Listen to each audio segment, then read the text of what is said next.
Eh bien, bonjour à tous, vous êtes nombreux. Vous êtes nombreux comme vous l'avez été toute la semaine pour ces rencontres coup de cœur. On a eu le plaisir de recevoir des personnalités aussi diverses. Rod Fanny qui est joueur de foot. On a reçu Soprano, on a reçu hier Joël Cantona. Et aujourd'hui, on a le bonheur, le privilège et le plaisir de recevoir Monsieur Jean-Pierre Foucault. Bonjour Jean-Pierre. Bonjour. C'est un micro. Je crois me souvenir qu'il s'agit de micro. Et c'est là-dedans qu'il faut parler. C'est là-dedans qu'il faut parler. Jean-Pierre, vous êtes un homme de radio, vous êtes un collectionneur invétéré. Vous nous direz d'ailleurs si le fait de collectionner comme ça des objets, c'est pour vous permettre de vous rappeler de votre vie par des choses marquantes. Vous êtes l'homme de télévision qu'on connaît et que tout le monde adore. Et vous êtes ici pour nous parler. On va dire presque tout le monde. En tout cas, les gens qui sont là, je suis sûr qu'ils sont venus pour vous. Et puis pour la rencontre aussi. Vous êtes venus nous parler des projets mémoires de cette capitale européenne de la culture, des projets liés à Marseille sous l'occupation. Il y en a beaucoup, il y a des expos, il y a plein de choses. Et tous les deux, Jean-Pierre, pour en parler de ces projets, on a eu envie, on a eu l'idée de présenter. Alors, présentez-nous votre ami, nouvel ami. Professeur d'université, c'est une des mémoires de notre région. C'est vrai que Robert, j'ai lu, non pas tous vos ouvrages, parce qu'il y en a quelques-uns. Il y en a beaucoup. Mais j'ai appris beaucoup de choses grâce à vous sur ce qui s'est passé à Marseille pendant la guerre, pendant les différentes périodes de la guerre. Et je pense que c'est important pour les Marseillaises et les Marseillais de savoir ce qui s'est passé. Parce que je connais mon inculture, je reconnais mon inculture. Comme on sait que les Parisiens ne connaissent rien de la Tour Eiffel, pour simplifier, pour imager, les Marseillais ne connaissent peu de choses de ce qu'était Marseille pendant la guerre. Je suis sûr que beaucoup de Marseillais ne savent pas que le quai de l'hôtel de ville s'appelait le quai Maréchal Pétain pendant de longues années. Bon, voilà. Donc, n'est-ce pas, Robert, grâce à vous, on sait vraiment ce qui s'est passé à Marseille. De belles choses et de moins belles. Merci beaucoup Jean-Pierre. Merci. Cette présentation élogieuse. Vous êtes, Jean-Pierre le disait, vous êtes universitaire, vous êtes auteur, vous avez écrit beaucoup de bouquins sur cette période-là, notamment ce dernier bouquin qui s'appelle Ici même, qui est en vente partout. Il est en vente chez Jeanne Lafitte, mais il est en vente partout. Et c'est le livre d'un projet plus global dont on parlera, avec une expo et puis un parcours que vous avez initié avec Oudou Fuchs, à qui on laissera la parole tout à l'heure, un parcours dans Marseille de 50 lieux, c'est ça, qui ont été marqués au sol, des lieux qui ont fait, c'est ça. Mais tout de suite, là, vous avez, au pied de la maison diamantée, vous avez un marquage. Et devant l'hôtel de ville aussi, vous avez deux marquages qui évoquent deux périodes différentes de la vie de Marseille. Celle de janvier 1943, où tout le quartier a été détruit. Et ensuite, celle de la Libération, qui voit la première réunion de la délégation municipale à Gaston Defferre, un nom qui doit évoquer quelque chose pour vous. Voilà, donc on a essayé, au travers de tous ces marquages, de retracer un petit peu l'histoire de la vie. Il y a un site internet d'ailleurs qui s'appelle Ici même. Pour parler de ces projets, on reçoit également Bernard Latargé. Bonjour. Vous avez été le directeur général de Marseille France 2013. Vous avez fait toute la candidature et dans le dossier de candidature, déjà à l'époque, vous vouliez que ces projets mémoire figurent en bonne place. Pour quelle raison, Bernard? La culture d'une ville, la culture d'un peuple, c'est d'abord l'histoire de cette ville et de ce peuple et la mémoire qu'ils en conservent, qu'ils en gardent. C'est pourquoi, donc, dès le début de la préparation du projet de Marseille-Provence, dont on n'était encore qu'à la candidature, nous avons souhaité que ce thème de l'histoire de ce territoire, l'histoire de cette ville et de ces lieux de mémoire soit transversal un peu à toute la programmation, tout au long de l'année, à travers, comme vous l'avez dit, des expositions, des rencontres, des commandes passées des artistes sur ces sujets historiques. Alors, nous avons choisi, dans la construction du projet, 4 thèmes historiques. L'histoire des migrations et des exils, l'histoire et la mémoire des industries de cette ville et de ce territoire, l'histoire des arts et des artistes, et bien sûr l'histoire de la guerre, de la dernière guerre. Et le projet ici même, c'est la nouvelle traduction de ce volet consacré à l'histoire et la mémoire de la guerre. Jean-Pierre, votre père a été assassiné le 22 février 62 à Alger, vous étiez à Marseille. Il a été un grand résistant, il a sauvé les Juifs à Marseille. Est-ce qu'il vous parlait de cette époque? Est-ce qu'il vous parlait de ses actions dans cette résistance ou est-ce que vous l'avez découvert après? Non, il ne parlait pas. Et d'ailleurs, je me suis rendu compte avec des années que ceux qui ont agi de façon digne n'en parlaient pas. Hein. Ils ne s'en servaient pas en tout cas. Je crois qu'il avait une voisine qui faisait la même chose. Ils avaient une voisine qui, comme lui, a été juste, a été décoré par l'État d'Israël il y a une quinzaine de jours. Nous étions voisins. Le fils de cette personne était mon ami d'enfance. Et nous ne savions pas que nos parents, et eux entre eux ne savaient pas que nos parents s'étaient bien comportés pendant la guerre. Ils n'en parlaient pas. C'est moi, petit garçon, qui posais des questions en ouvrant le tiroir de la commode, en voyant la médaille rouge de la résistance, en demandant qu'est-ce que c'est cette médaille. Et mon père disait, écoute, je te raconterai ça un jour, on verra. Ça n'était pas sa priorité. La priorité des gens qui ont connu la guerre, c'était l'éducation des enfants et le fait surtout que ça ne se reproduise plus. Robert, cette résistance à Marseille était déjà une ville cosmopolite. Est-ce que la résistance était aussi cosmopolite? On sait, Jean-Pierre, votre maman était polonaise, il y avait un réseau polonais très actif. Est-ce que c'était organisé aussi comme ça? Alors, ce qu'il y a d'extraordinaire, c'est que dans l'itinéraire des parents de Jean-Pierre, on retrouve finalement tout l'itinéraire de Marseille à ce moment-là. D'une part, tous les réfugiés, bien souvent étrangers, qui se retrouvent à Marseille pour essayer de partir. Votre mère voulait partir vers l'Argentine, Tout à je fait. crois. Elle est venue à Marseille parce qu'elle voulait partir. Elle voulait prendre le bateau et partir. Ouais. Et donc, ce qu'on ne sait pas souvent, c'est qu'il y a eu énormément de réseaux d'aide et de secours qui permettaient aux gens de partir. Il y a quelques noms connus que nous évoquerons sans doute.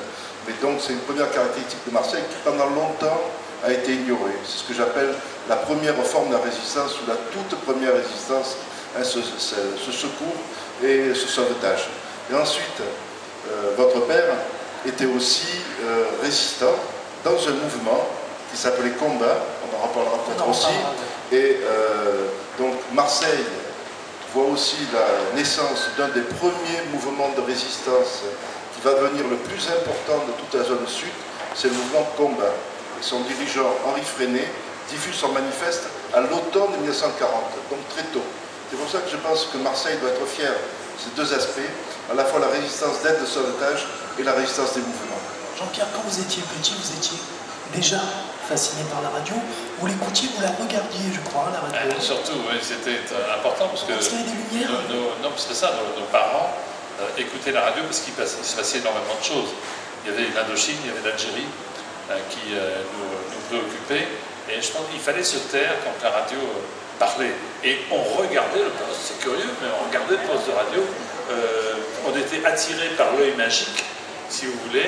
Et surtout, moi, j'étais attiré par des villes dont je ne pouvais pas soupçonner leur situation géographique quand on lisait le cadran de la radio. Mais la radio, ça a été, comment dirais-je, un pouvoir exceptionnel, on l'a vu avec le général de Gaulle, par deux fois, le 18 juin, lorsqu'il a parlé à Londres, et puis en mai 68, plutôt que de favoriser la télévision, il a parlé à la radio. Robert, cette radio à Marseille, elle a été un outil pour la résistance. Comme dans l'ensemble de la France, la radio joue un rôle capital. C'est ce qu'on appelle la guerre des ondes. Chacun essaie de s'emparer de la radio de manière à faire passer ses idées. On vient de parler de Radio Londres, vous parlez du général de Gaulle, il y avait aussi Radio Vichy, qui diffusait un certain nombre d'informations, bien sûr, qui étaient totalement contradictoires. Cette guerre des ondes opposait finalement deux idéologies. Et c'était très très important et très écouté. Quand on prend les rapports de police, par exemple, on trouve des rapports disant dans telle maison, on écoute la radio, et souvent l'été, parce qu'on laissait les fenêtres ouvertes. Et même ça inondait parfois la rue. Donc c'était quelque chose de très très important que la radio pour la résistance. Le cinéma, les actualités aussi étaient présentes. On va regarder un extrait des actualités.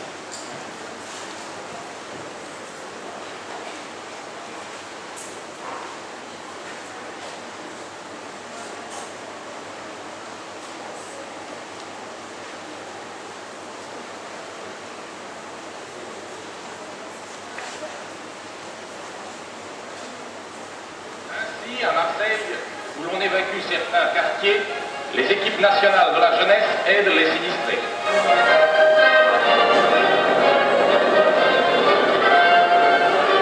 Bien des Français connaissent donc aujourd'hui un nouvel exode. Exode rendu moins cruel par la chaude sympathie dont sont entourés ceux qui doivent tout quitter. Les jeunes de Marseille montrent l'exemple.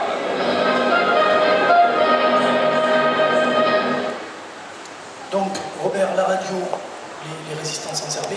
Par contre, les actualités, c'était vraiment un outil de propagande vichiste et nazie. C'était aux mains d'abord de Vichy, puis ensuite des nazis, lorsqu'il y a une même société qui a pris en charge toutes les actualités cinématographiques en France. Et vous voyez, on a un exemple typique de propagande. Il faudrait décrypter là ce qui est... On met en valeur la solidarité, on ne dit pas que ces gens ont été chassés de leur foyer, 15 000 personnes dans la journée, mais on dit regardez combien les jeunes sont gentils.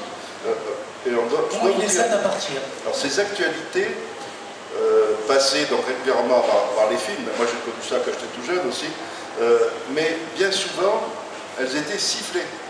Et ça, on a des rapports de police, c'est pas des témoignages, où ils disent tiens, lors de la rencontre entre Pétain et Hitler à Montoire, c'est sifflé, les actualités. Donc ce qui fait qu'on va être obligé de projeter des actualités avec toutes les lumières allumées, pour éviter que les gens manifestent contre les actualités. Robert, il y avait également la presse écrite, il y avait un journal qui était un des plus célèbres en zone sud qui s'appelait Combat. On disait tout à l'heure, on va montrer, on ne le voit pas bien sur l'écran, mais c'est sa carte d'appartenance au réseau Combat. Réseau Combat. C'est ça. Donc la presse écrite... La presse écrite, vous avez d'abord la presse qui est entièrement contrôlée par Vichy. Vous avez des consignes de censure, des dizaines de consignes de censure qui tombent pratiquement tous les jours, disant voilà ce qu'il faut mettre en gros titre, voilà ce qu'il faut mettre en petit titre, voilà la photo à mettre à la une. Donc ça, c'est la presse contrôlée par Vichy. Ici, vous aviez le petit Provençal, le petit Marseillais qui logeait en face, mais vous aviez aussi la presse clandestine. L'un des principaux journaux de cette presse clandestine, c'était Combat, précisément au mouvement auquel militait votre père. Vous notez que le ton pontifiant du speaker des actualités cinématographiques, la raison est simple, c'est que c'était des gens qui lisaient des textes qui n'étaient pas faits par eux. Aujourd'hui, le journaliste lit son propre texte. Mais avant, il y avait un service propagande qui écrivait des textes et qui était lu par une voix pontifiante, par un speaker, pour qu'il soit bien entendu, d'où la différence du langage de la rue et du langage de la radio et du cinéma. On a vu la carte que vous avez eu la gentillesse de nous prêter. C'est des documents que vous avez trouvés il y a longtemps. Oui, je les ai tous, je garde tout. Ma mémoire, j'ai un bureau mémoire. Voilà. Regardez une lettre.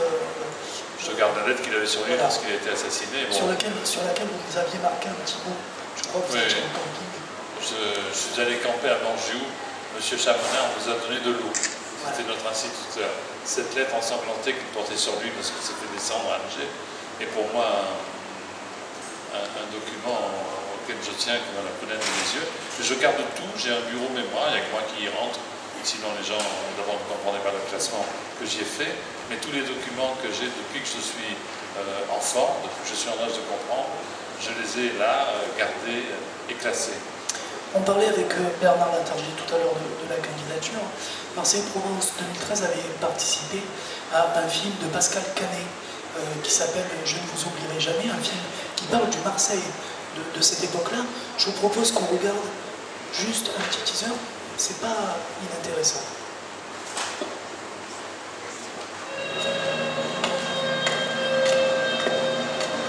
Tu connais quelqu'un là? Il est impossible de sortir de ce pays. Il faut un passeport allemand pour voyager. Enfin. Je savais que les gens se couchaient. Moi aussi.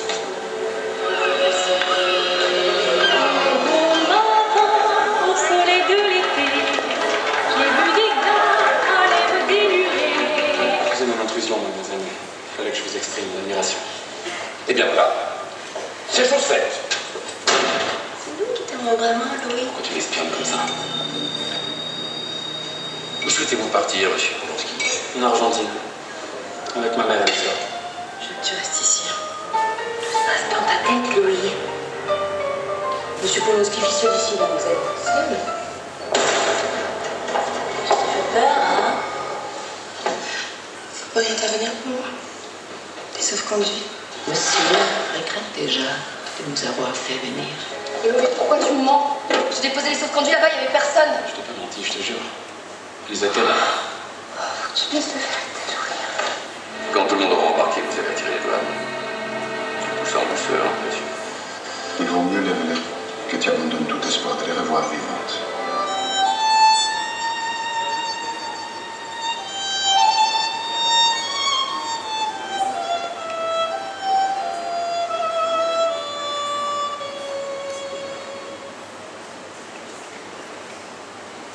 Robert, dans ce film, il est question d'Argentine, d'Amérique du Sud. Est-ce qu'à l'époque, c'était la seule destination? Ou est-ce que les gens avaient envie d'aller ailleurs? On venait à Marseille pour partir n'importe où, pour fuir les nazis, et pour fuir Vichy aussi. Donc, destinations variaient beaucoup. De grandes destinations, bon, vous aviez les Amériques, du Nord ou du Sud, l'Afrique du Nord aussi, puisque l'Afrique du Nord, après, on pouvait partir ailleurs, mais parfois aussi, ça pouvait être l'Asie, hein, lorsqu'on obtenait le visa. Parce que le problème pour partir, c'est qu'il fallait une multitude de papiers absolument énorme. Il fallait un visa de sortie, un passeport. Beaucoup d'étrangers étaient apatrides, hein, parce qu'ils étaient déchus, nationalité allemande ou autrichienne. Il fallait un visa de sortie, il fallait un visa d'entrée dans notre pays. Parfois, il fallait donner des cautions, hein, du point de vue argent, pour le pays où on allait. Ceux qui passaient par le Portugal, il fallait qu'ils aient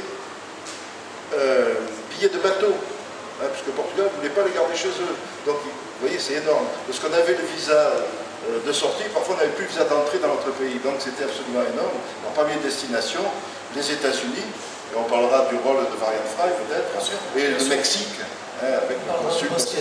Une question, ceux qui étaient chassés par l'occupant voulaient partir notamment pour l'Argentine. Lequel occupant lui aussi après est parti pour l'Argentine? C'était un pays accueillant pour tous? Ah oui, c'est pas la même période après. Oui, non, mais c'est pas la même période, mais c'est la même destination. Ah oui, oui. C'était pas le même réseau, donc, je crois que je passe à ce moment-là. Là, c'était des réseaux de résistance. En Amérique latine, par exemple, pour le Mexique, hein, il y avait vraiment des réseaux, et les nazis étaient très inquiets, en disant De Gaulle reconstitue là-bas une armée. Ouais. Donc ils vont s'opposer au départ des Espagnols pour le Mexique. On parle de ces départs, en bateau. Est-ce que les dockers, est-ce que les marins étaient partie prenante? Est-ce qu'il y avait des réseaux spécifiques? Il y a énormément de filières, énormément. Alors soit des filières payantes, hein. Il y avait des gens qui essayaient de gagner de l'argent, hein, avec ça, d'autres qui étaient entièrement résistantes et on pouvait partir. Alors les dockers, les marins, oui, alors on partait de toutes les manières possibles, hein. Soit légalement avec des billets réguliers, soit on affrêtait des bateaux. Par exemple les Polonais, dont on parlait, ont affrété des bateaux qui se sont fait arrêter au large, là, parce qu'il y avait quand même une surveillance policière énorme. Jean-Pierre, vous savez la destination où votre maman voulait partir?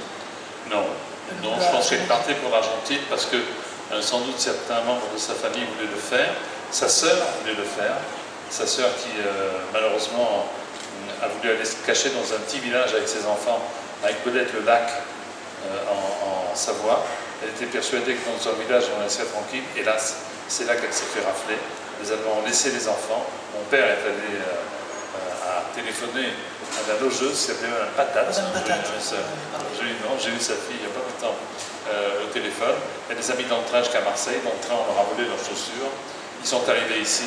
Première chose qui a été faite par mon père, c'était de les faire baptiser, ces enfants, pour les protéger, en quelque sorte, puisqu'ils étaient juifs. Et ensuite les loger à La Rose, dans le quartier de La Rose, chez monsieur et madame Blanc.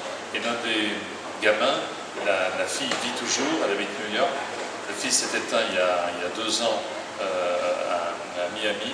Et ce petit était accroché au portail de cette villa de La Rose. Et quand on lui demandait qu'est-ce que tu fais, il a dit pendant 2 ans, j'attends ma mère. Sans savoir que sa mère, hélas, était partie depuis longtemps et pour toujours. Robert, on voit une photo d'un monsieur dont vous venez de citer le nom, qui s'appelle Varian Fry. Qui était ce monsieur? C'était un journaliste américain? Varian Fry, il joue un rôle très important. C'est un journaliste qui a écrit dans pas mal de journaux à l'époque et qui connaît le nazisme parce qu'il a fait un séjour en Allemagne, donc il sait ce que ça veut dire, le nazisme, qui est envoyé en France par un comité de secours américain, patronné par Eleanor Roosevelt, pour sauver les artistes et intellectuels en péril. Parce que beaucoup d'entre eux, bien sûr, étaient anti-nazis, donc contre Vichy, etc. Donc Varian Fry débarque à Marseille. Quand je dis débarque dans le train à Marseille, il descend à l'escalier Gare Saint-Charles, il va s'installer des environs de Gare Saint-Charles, dans un hôtel qui s'appelle l'hôtel Splendide, qui est aujourd'hui le CRDP, Centre Régional de Documentation Pédagogique. Et bientôt, il y aura une plaque, j'espère, qui sera posée. Donc, on voit sur la canonnière. Donc, vous voyez, c'est un monsieur très bien habillé, toujours, qui a 4 épingles. Hein. C'est un peu la rigueur protestante du Quaker. Et il va jouer un rôle très très important. Il va faire sauvé des milliers de gens. Puis un ambassadeur mexicain aussi qui a beaucoup œuvré, qui s'appelle Gilberto Bosques. Je crois qu'il y a un colloque qui est organisé du 8 au 12 octobre, c'est ça? Oui, alors, Dans lequel on redécouvre au fur et à mesure tous ces héros de la résistance d'aide de sauvetage qui pendant très longtemps ont été laissés dans l'oubli. Ça a été le cas pour Wagenfrey, c'est aujourd'hui le cas pour Gilberto Bosques, qui était consul général du Mexique à Marseille, qui a joué un rôle décisif, qui a sauvé des centaines et des centaines de républicains espagnols, donc c'était un accord avec le gouvernement mexicain, mais aussi d'indésirables, pour être plus clair, de juifs, qui ont été aussi envoyés au Mexique. Et nous aimerions bien justement mettre en valeur cette figure absolument extraordinaire qui est Gilberto Bosques, qui après a été envoyé en résidence forcée en Allemagne, qui a été échangé contre les espions nazis pour pouvoir rentrer au Mexique. Ça fait vraiment un roman d'espionnage, mais c'est la réalité. On voit là une photo. Pardonnez-moi, dans votre livre, vous parlez également de notre homme. On connaît son nom sans savoir qui c'est une rue qui est perpendiculaire à la rue Paradis. C'est la rue Rodokanaki. Qui était-il, le docteur Rodokanaki? Alors, le nombre de gens, de résistants qui ont été oubliés, c'est phénoménal. Alors, Rodokanaki joue un rôle décisif. Alors, il fait partie d'un réseau de résistance très particulier qui sauve les pilotes britanniques abattus. Et il va sauver des centaines de pilotes britanniques abattus. Ils avaient une adresse, ils venaient à Marseille, ces pilotes, lorsque leur appareil s'était craché, ils venaient à Marseille, ils savaient qu'ils allaient d'abord dans un endroit qui était la mission de l'église écossaise, qui était dans le quartier de la Joliette, et puis ils étaient ensuite pris en charge par Rodokanaki, aussi par un autre résistant, dont je vais citer le nom, qui s'appelle Louis-Henri Nouveau, et qui est totalement oublié, qui a été déporté ensuite en même temps que Rodokanaki. Rodokanaki, lui, est mort en Gondal. Louis-Henri Nouveau s'en est tiré, mais qui connaît son nom encore aujourd'hui? Et je pense qu'il mériterait largement aussi une rue à son nom. Comme Jean Ballard, on n'a pas parlé tout à l'heure quand on parlait de la presse, on peut parler de Jean Ballard, qui était l'éditeur des Cahiers du Sud.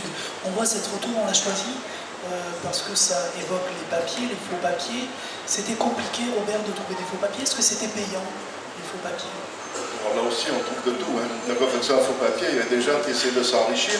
La confection à faux papier, c'est qu'ils les faisaient payer, puis d'autres, comme Bosques, qui faisaient ça gratuitement. Mais ce n'était pas le seul. Le consul tchécoslovaquie aussi, et bien d'autres, et Marianne Frey, eux ne faisaient pas payer leur service.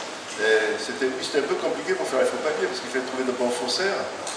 Donc il y a des tas d'histoires là sur la confection de faux papiers, mais ils ont tous été obligés de s'y mettre pour faire des activités illégales. Mon père en faisait, puisque sur sa citation de médaille de la Résistance, on indique qu'il était également auteur de faux papiers. Son entourage, je ne sais pas comment ça se passait. Robert, on parle d'illégal. Quelle était la position de la pègre à l'époque? Alors là, c'est un problème.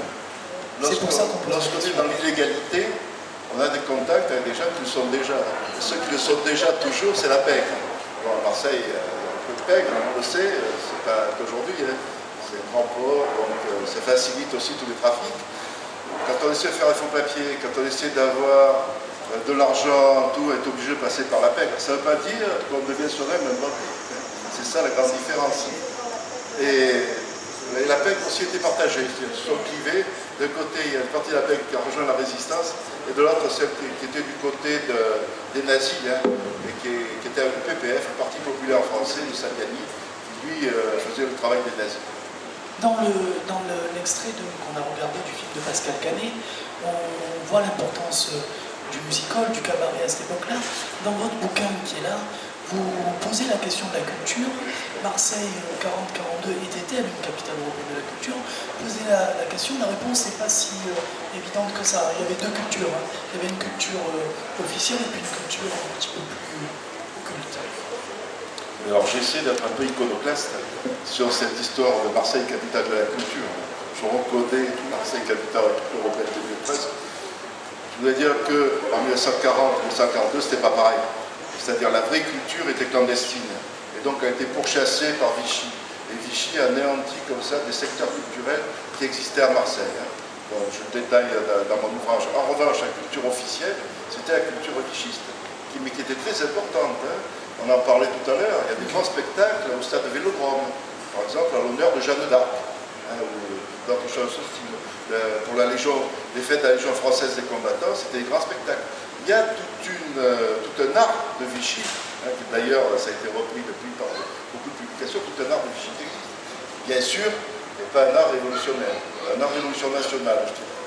Puisqu'on parle des capitales européennes de la culture, on a le plaisir aussi d'avoir avec nous Ulrich Fuchs. Bonjour Uli, vous êtes directeur général adjoint de Marseille France 2013. Vous avez été également directeur général de Linz, capitale européenne de la culture, en 2009.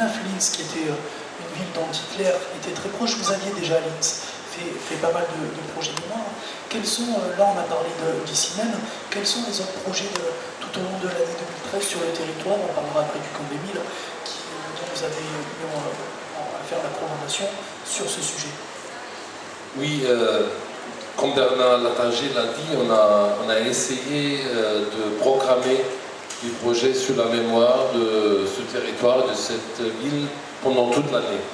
Ça veut dire qu'il y a cette exposition ici même aux archives municipales.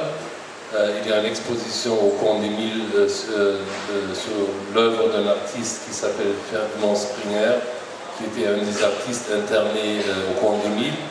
On aura le samedi prochain, ça veut dire le 3 août, l'inauguration d'une exposition à la bibliothèque Alcazar sous le titre Marseille, capitale de l'exil. Et à partir du mois de septembre, encore une grande exposition au camp des Milles sur Max Ernst, Hans Bellmer et d'autres artistes internés au camp des Milles. Et surtout, on aura au mois d'octobre un temps fort assez important à partir du 8 octobre avec des rencontres, des débats, un programme cinématographique, justement comme Robert l'a dit, sur le rôle de Marianne Frey, sur Gilberto Bosques. Et on va, j'espère bien, aussi inaugurer une plaque au bâtiment du consulat du Mexique à l'époque qui va honorer le rôle de Gilberto Bosques. Alors, jusqu'à la fin de l'année, on aura, c'est ce qu'on peut dire, toujours des projets sur la mémoire, et pour les Marseillais, et pour les touristes qui viennent visiter Marseille. Bernard, vous qui avez initié cette thématique-là dans la capitale, vous êtes satisfait de la programmation qu'Ouli a pris après en main avec vous sur ce thème-là? Oui, très, très satisfait. Le livre que vous avez montré là, au public en est un témoignage. Il est à la fois remarquable par son contenu, la qualité de ses textes, remarquable par la qualité des documents, l'ensemble des photographies qui sont rassemblées, et puis la qualité de la maquette et l'édition. Donc, je vous encourage à le lire, à le découvrir. C'est un excellent témoignage à la fois de l'exigence qui a animé tous les promoteurs de ces projets et de la qualité du résultat. Robert, on voit les marquages là. Ça, c'est dans 50 endroits. Il y en a un à la Maison Diamantée. Maison Diamantée, oui. Donc chaque fois, c'est quoi, 5 lignes? Oui, alors, j'étais frustré parce qu'il fallait faire 4-5 lignes, donc c'était la convention de départ. Mais parallèlement, on a fait un site sur lequel vous pouvez aller, tapez ici même, vous aboutissez à ce site, et sur lequel il y a chaque fois, pour chacun des 50 lieux, il y a un visuel et un petit texte. J'ai essayé de faire le plus clair possible. C'est pas évident. Et si on parcourt les 50 lieux, on a à peu près la vision de Marseille pendant la Deuxième Guerre mondiale. Donc c'était un peu un pari. Ensuite, ça a continué à l'exposition aux archives municipales et cet ouvrage. Avec des lieux de plus ou moins triste mémoire. Je citais la boulangerie de la rue Paradis, vous me disiez, bah tiens, justement, allez-y. Ah oui, j'ai vu un beau marquage rue Paradis dans une boulangerie. Je dis oui, c'est le siège de la Gestapo. Donc c'est un peu triste.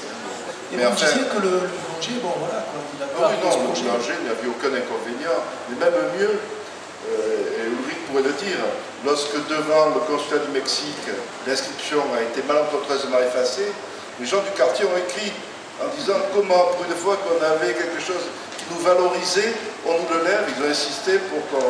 Alors en fait, d'ailleurs, il faudra le refaire encore parce qu'il y a eu des travaux. Alors, on ne peut pas parler, Bernard, du territoire et de cette époque-là sans aller du côté des Milles et évoquer le camp des Milles, une ancienne tuilerie, qui était d'abord un camp de transit et qui a été après un camp de déportation en 1942.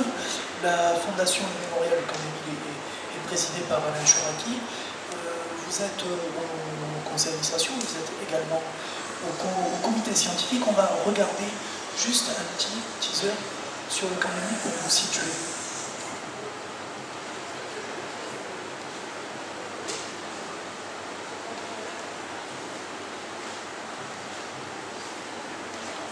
Ça va partir. Hein.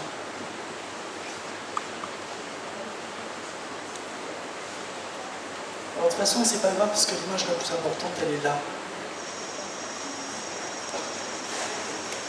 Ce sont les enfants qui visitent le camp et qui expriment. Le camp des Miles, Robert. Alors, le camp des Miles. L'histoire du camp des Miles, une tuilerie.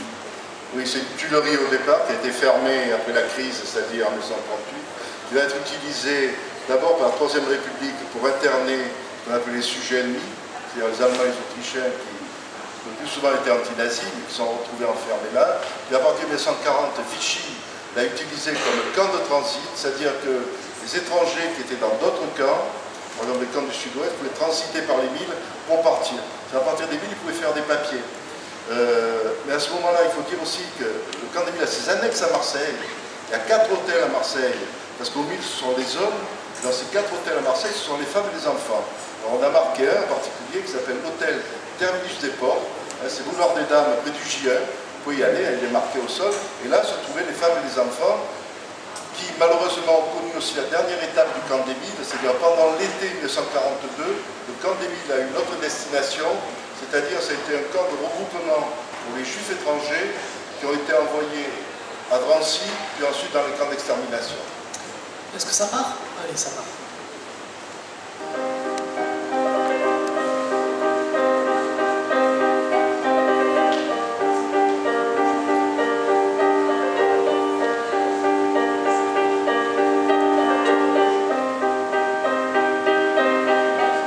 C'est un lieu de respect qui est important pour rendre hommage aux personnes qui se sont sacrifiées pour nous. Le respect de l'autre, que même si, parce qu'on soit d'une couleur de peau différente, qu'on soit gros, laid, beau, mince, et ben on est tous différents et on est tous égaux. Il n'y en a pas un qui est plus important que l'autre.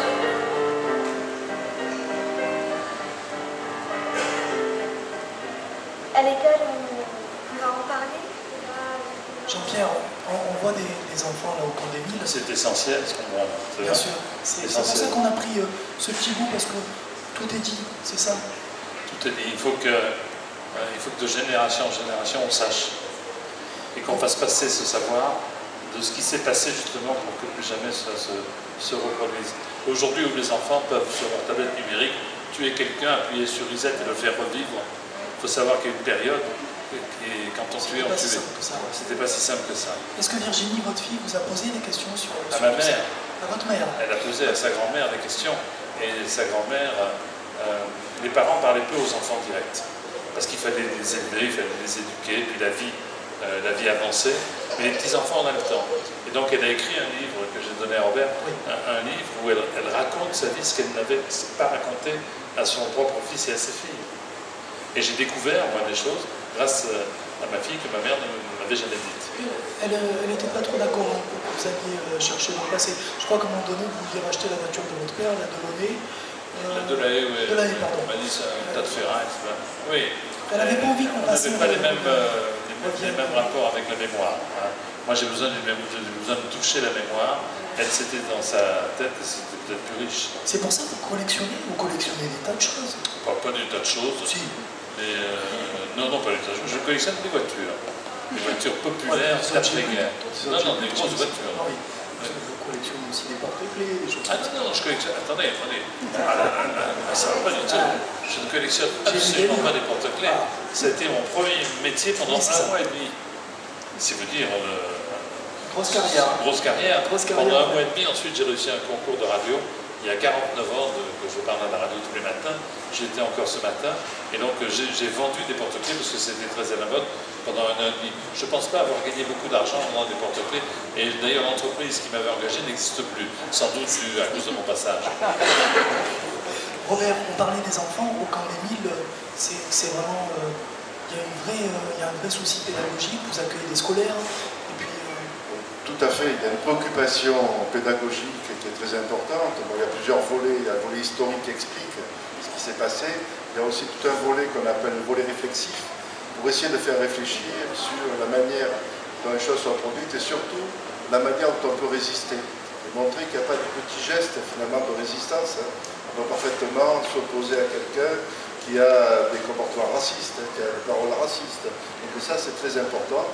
Et à la fin du parcours, il y a un mur qu'on a appelé le mur des actes justes, qui est beaucoup plus large que les justes.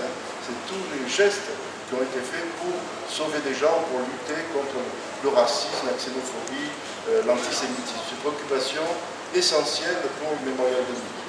Vous savez, quand vous allez à Yad Vashem, quand vous parcourez cet endroit, quand vous voyez le premier nom, qui est celui de Schindler, et l'un des derniers, qui était celui de mon père, c'est très émouvant.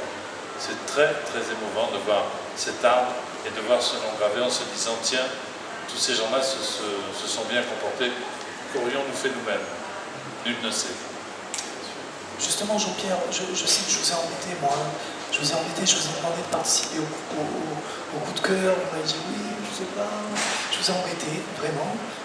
J'en suis assez heureux. Vous ne m'avez pas embêté, vraiment ennuyé. Je sais pas. La rencontre avec Robert. Je suis trop attaché à Marseille pour ne pas accepter, je sais bien. En tout cas, de faire quelque chose. Le fait de se replonger dans cette histoire, je sais que vous avez lu le bouquin de Robert, qu'est-ce que ça vous a apporté Je ne pourrais pas dire plus que ce qu'a dit Bernard Matargé, c'est un ouvrage absolument magnifique, l'iconographie, la mise en page, ce qu'on y apprend. Je ne savais rien de ce que vous dites. Pourtant, j'habite là, j'écoute, oui, je m'intéresse, je ne m'intéresse pas aux faits ni à l'histoire. J'ai appris, j'ai découvert ma ville sous un autre aspect. Je conseille vraiment à tout le monde de lire ici même. Je vous remercie pour ces compliments, mais je le pense aussi pour toutes les équipes qui ont travaillé autour du projet ici même. On n'a pas cité l'éditrice Jeanne Lafitte. Jeanne Lafitte. Il faut qu'on cite également. On a un micro qui est là, que Bernard a dans la main. Voilà. Bonjour madame. Bonjour madame.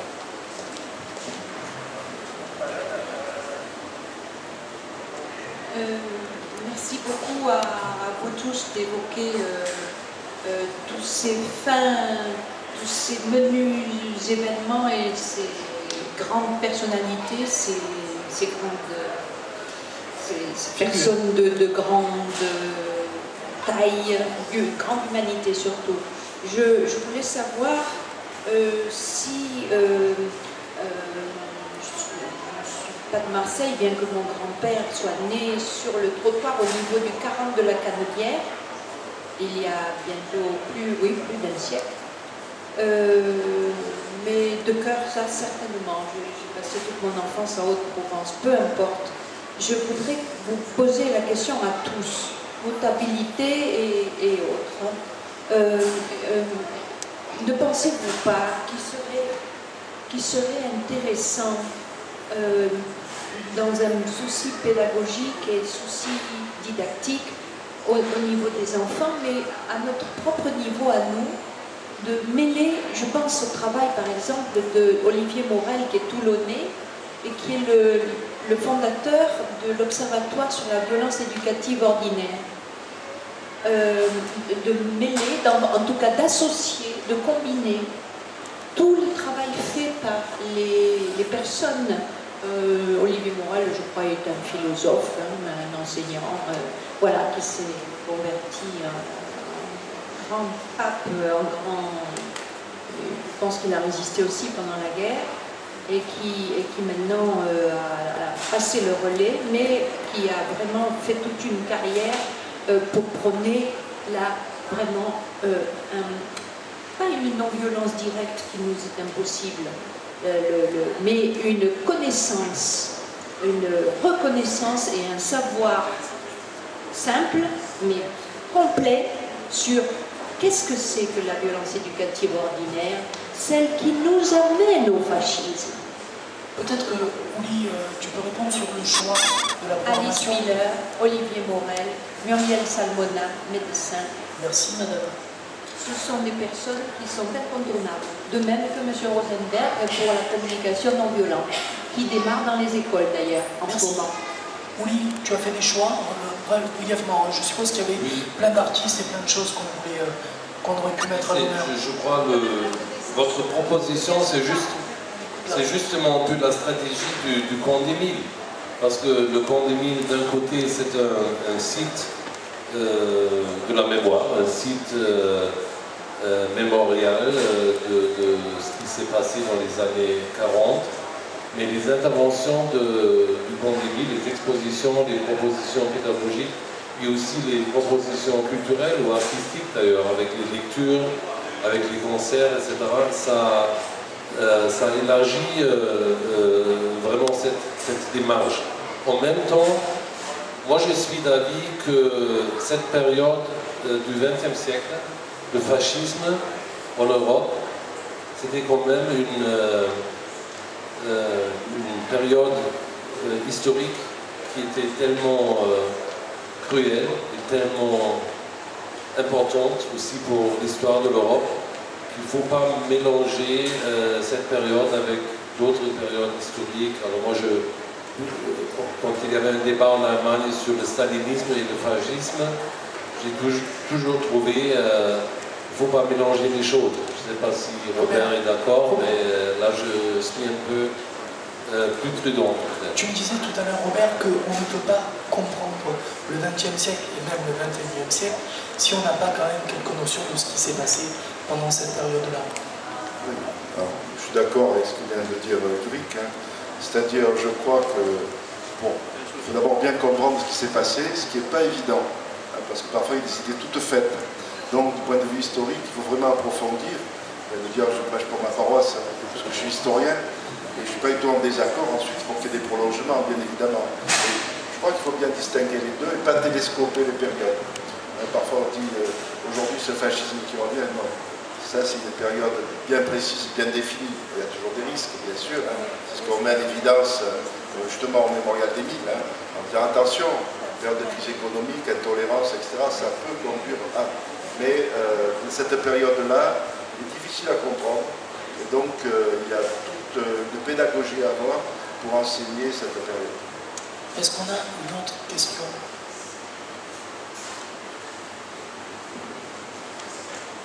Ça signifie qu'on aurait tout dit. C'est la classe. Peut-être. On l'a entendu. Jean-Pierre, oui. Ça vous a appris des choses, vous, tout ça? Beaucoup. En tout cas, le fait que vous ayez insisté. Je vous ai embêté. Je vous remercie vraiment parce que je sais que... Ça m'a permis de faire la connaissance de Robert. Ça m'a permis de lire ce livre. Et ça m'a permis de mieux connaître ma ville. Depuis longtemps, je défends ma ville un peu partout. Mais depuis longtemps, je sais que Marseille est une ville de culture et que c'était peut-être pas forcément utile d'attendre 2013 pour le savoir, si on s'y intéressait un petit peu. Depuis longtemps, je souffre des clichés que Marseille subit à longueur d'années d'émissions de radio et de télévision. Depuis longtemps, je souffre quand un reportage est fait à Marseille et qu'en permanence, on va filmer nos amis les poissonnaires du Vieux-Port comme s'il n'y avait que ça à Marseille. Marseille, c'est autre chose. Marseille, c'est une ville qui vit, c'est une ville qui travaille, c'est une ville intelligente, c'est une ville qui invente, c'est une ville de médecine, de recherche. Bien et sûr. Tout ça, on en parle peu et ça me demande de m'énerver. Vous qui habitez à Paris depuis combien de temps? J'habite pas à Paris, mais ça va pas, non? Ça fait 49 ans que vous prenez l'avion. Je vais travailler à Paris et je prends l'avion. Ça fait 49 ans, je vous ai dit que j'ai commencé sur Brigade de Pont. Ensuite, Caravelle 3, Caravelle 12, Mercure. Bernard, ça vous parle, ça? Donc, moi, j'ai commencé, mais depuis 49 ans, je reviens tous les week-ends ici. En tout cas, vous passez la semaine. Parce que c'est Marseille, pour moi, c'est un aimant. Je ne peux pas m'empêcher de Marseille. Très beau film d'Akhenaton. Très beau film d'Akhenaton qui parle de la ville de Marseille et qui s'appelle Comme un aimant. Comme un, ben voilà. Donc les grands esprits se... Akhenaton, l'égyptien ou le Marseille? L'égyptien, bien évidemment. Est-ce que l'inventeur du cinéma égyptien? Est-ce que l'image, en ce moment, en 2013, la capitale européenne de la culture, tout ça, est-ce que l'image de Marseille à Paris, elle change un petit peu? Un petit peu. C'est pas gagné. C'est pas gagné, il y a du boulot, un petit peu. Mais c'est essentiel que vous fassiez les uns et les autres tout ce qui se fait à Marseille. On en parle, c'est le plus important. Alors certes, le journaliste parisien ne peut pas s'empêcher de mettre en lumière que les mauvais aspects du quotidien de Marseille. comme si avec ça dans la vie, je pense qu'il y a autre chose. Je disais tout à l'heure qu'il y avait 600 meurtres en France par an, 600 ou 700 meurtres par an, il y en a 10 à Marseille, on parle que de cela. Et quand ils n'ont pas lieu à Marseille, on dit proche de Marseille. Vous voyez, donc, La Ciotat est un quartier de Marseille. Donc, alors, assez. Parlons de Marseille, la ville de la culture, et voilà. Et vous parlez de vos amis journalistes. Qui vous a parlé d'amis? Moi, je ne suis pas journaliste, je suis bonimenteur. Moi, je ne suis pas encarté. Les gens de médias et télévision, vous les connaissez par cœur. Je les connais un peu, mais je ne suis pas encarté, je ne suis pas journaliste. Est-ce que vous allez essayer de leur faire changer d'avis ou est-ce que vous laissez Non. C'est fini. Je parle moi-même et je pense que je n'ai pas besoin d'essayer de leur faire changer d'avis. J'essaie de faire que ceux qui m'écoutent sont plus nombreux que ceux qui les lisent. Merci. Je crois qu'on peut applaudir.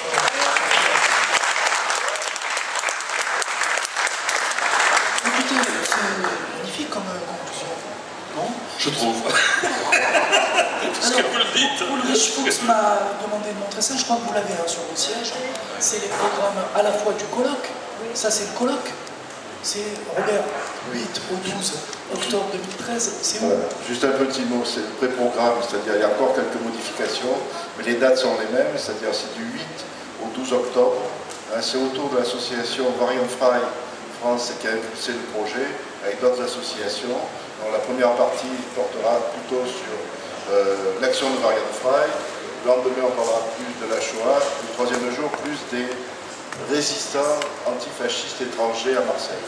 Donc ça fait un tableau assez complet de ce qui se passe à Marseille à ce moment-là. Et c'est co-organisé par Promémo. Par Promémo, l'association Variant Fry France et ARES sur l'enseignement de la Shoah. Et puis là, vous avez le programme d'ici même avec, pareil, les colloques, les marquages, le site internet. Voilà. Et le plan, montre-le. On va le montrer.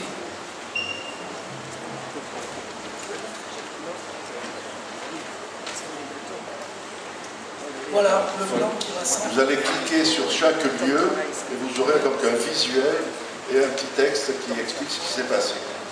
Voilà. Un plan qui rassemble combien? 51 lieux. Je voulais en mettre une centaine dans un XT3. Puis 51, c'est deux points. Là, Jean-Pierre, 51 points, 51, c'est bien.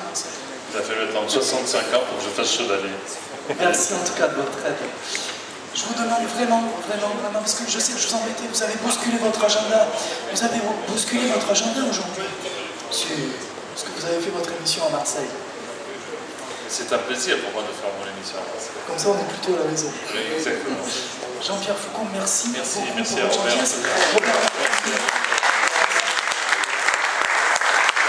Merci à votre gentillesse, merci à Roger pour le course.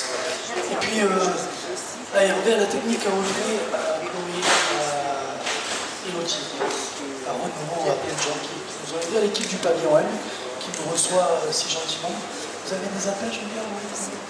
Comme je voudrais chercher ma femme à l'aéroport, je ne voudrais pas que le fait que vous ayez assisté lourdement, parce que je me fâche avec elle. Vous lui dites de m'appeler, puis je ferai quelque chose. Merci pour votre gentillesse. À très vite.